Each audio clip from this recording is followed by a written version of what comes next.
Hello everyone, welcome to another exciting video from Teche. Well, there was an LED bulb which was fused at my home, and what most people do is throw it out. But what can be done is the LEDs can be recycled, and guess what? A super lamp can be made. And this is what I had made. It is at least as bright as two mobile flashlights. So, without any further delays, let's get started. The first step is you're going to remove the board out of this bulb, and how you're going to do is remove this particular cup over here like this. Just twist it a little. You should be able to remove this, and as you can see, this is how it looks inside. And there are two hooks here and here, and we are going to remove this using our multi-tool like this, and the other way as well like this.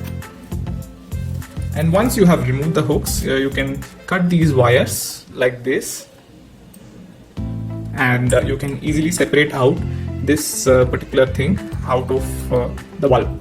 And yeah, so this is how our LED board looks like. So if you see, it's for 3 amperes. That's the reason why it can light up the entire room. But we will not be using so much of the light because we are going to use LED lead acid battery for the LEDs, and it will be 12 volts 1.3 amp hours supply, for which I think 3 to 4 LEDs should light up without any problem. So to do that, if you see, number one, there are 2 terminals here. So one is the red and one is the black. The red terminal is positive and black terminal is negative. And these are surface mount LEDs. So if you see, the terminals for these are just over here to the sides of the LED like this. So this is terminal 1 and this is terminal 2, and we are going to tap these terminals to make the connections to the LED. Okay, so let's check which of these LEDs are working fine and some which has gone bad. So as you can see, these in the board, the LEDs will be numbered in this form like this. So this is 1, 2, 3 and so on like this up to 9. So this is how it will be labeled. And like I told, these are the terminals on the side, and we will check these LEDs one by one. So I have a 12 volt lead acid battery which can provide 1.3 amp hours of current, and I will use the positive and the negative terminals of these battery to light up each LED individually. So if you just try to keep it, as you can see, this LED was fine, then this LED is also fine.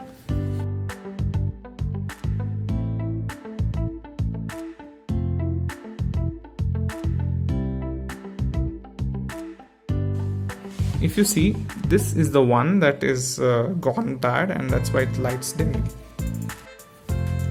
Now to make the connections, what we will do is we will be using one 2.2 ohms resistance and the wire like this. And what I have done is I have bent the resistance in this form so that it fits to the frame of our LED board like this, and also it gets in contact with the terminal of our LED.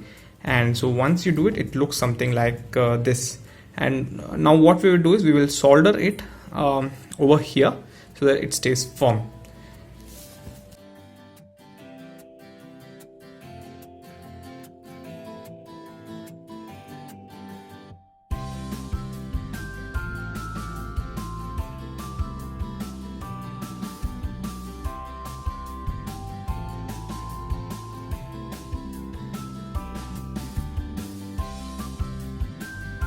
Alright, so let's do the connections now with the battery and the switch. So this is a toggle switch. This has 3 terminals, and what happens is when you toggle between these like this, it just switches the connection between whether it's these 2 terminals or these 2 terminals. So basically this is the middle terminal.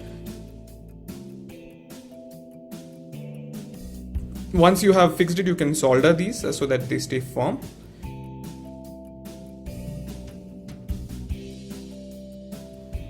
Like this you can do.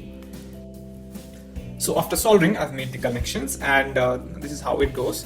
So from the battery we get the positive and the negative terminals, and what happens is this positive is going to the switch, which is a toggle switch, and this especially goes to the middle terminal of the toggle switch. So currently this is an off state, and the next the left terminal of this toggle switch goes to the positive of our LED board, and the negative of our LED goes to the resistance, which is a 2.2 ohms resistance, red gold, and this goes via this yellow wire to the negative terminal of our battery. Let's check out the output now. So let me toggle this toggle switch, and this is how our UltraBright LED starts to glow. And you can compare the brightness of this with the flashlights maybe at night and check how much it is.